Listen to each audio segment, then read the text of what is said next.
Welcome to Odds and Ends.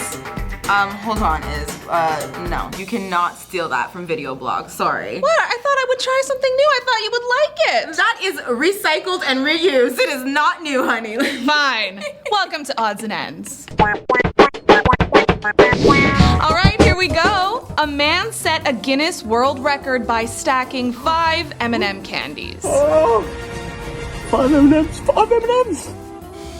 Okay, this is totally changing the way I look at this book, right? Thank you. It should literally just be called the Book of Bored Hobbies, honestly, because I don't get it. I thought that in order to make it into this book, you had to do some like death-defying stunt or have some really crazy characteristic, like tallest person in the world or whatever, but all this is telling me is that I can go home right now and try and stack some M&Ms. Yes! When I read this and I was like, listen, you were just bored over the lockdown and decided to just stack this pack of M&Ms you have and see how it goes. I really feel like I can't believe that they're actually giving recognition to this. You can do can we make up a record right now? I literally just thought of something. I should go home and make a shrimp tower. Or like most times blinking in 5 seconds. Here we go.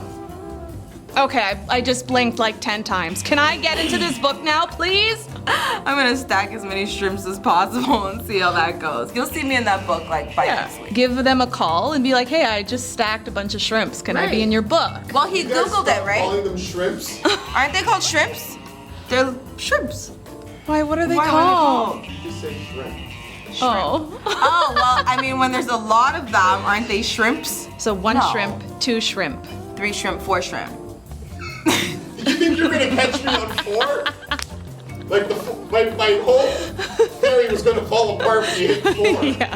Parts of Australia have been blanketed in massive spider webs. Okay, Like, ugh. if you have arachnophobia or if you even are trypophobic, seriously, this is creepy, right? Oh, those are really big words, girl. Well, I know because I have trypophobia, like, you know, when you see clusters, you get creeped out. The red and black spiders make the webs during rainy seasons to keep out of the water. Mm-hmm. That's so smart.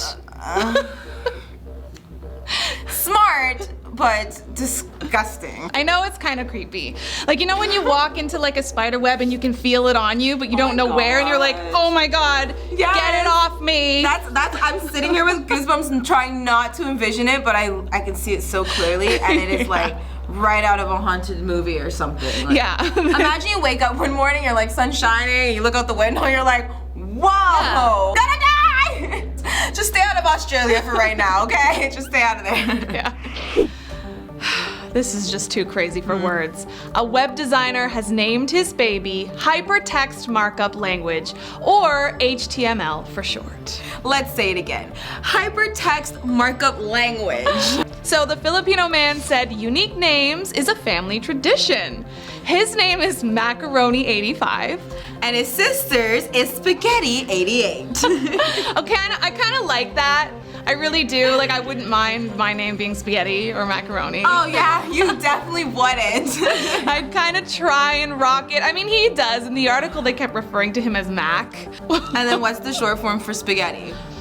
Spag. Oh my god. I don't know. Eddie? Imagine if your nickname was Spag. Hey, Eddie. Spag. This could go 2 ways. He could either be severely bullied or the coolest guy in school. Like, honestly, people can be really cruel. They really can. They'll bully you for anything. So, I don't know. If your kid comes home crying, you're gonna have to really have a talk with him. No, if the kid comes home crying and be like, son, my name is Macaroni85. Your auntie's a Spaghetti88. Don't worry, Hypertext, you got it, okay? Someone in New Zealand paid over $19,000 for a house plant. And what's the name of this house plant, you ask? A white variegated Rhaphidophora tetrasperma with 9 leaves. Also known as, let's give this a try, Philodendron piccolo or mini monstera. Well, I know piccolo, that's an Italian, but Piccolo. philodendron? Philodendron. Also known as philodendron piccolo or mini monstera. Don't you think also known as would be a very simple word after it? Right. Not something more complicated? I'll stick with the mini monstera. That sounds really cute. Yeah, that's cute. Mini monstera for $19,000. What is the big deal about this plant? I really have no idea. Like, I saw the picture of it. It just looks like a simple little... It's a pretty little tiny plant, but it only has 9 leaves and like, what does it do? Does this thing cure something? It's something in the tetrasperma, I'm telling you. Tetrasperma, oh. I can barely keep my jasmine plant alive. Like, so this wouldn't be for me, but congrats to the winning bidder. That's all for this edition of Odds and Ends, brought to you by the lovely ladies of Naked News. But if you make sure to like this video and follow our channel, you'll see there's plenty of us for all of you to enjoy. We'll definitely be back with even more Odds and Ends.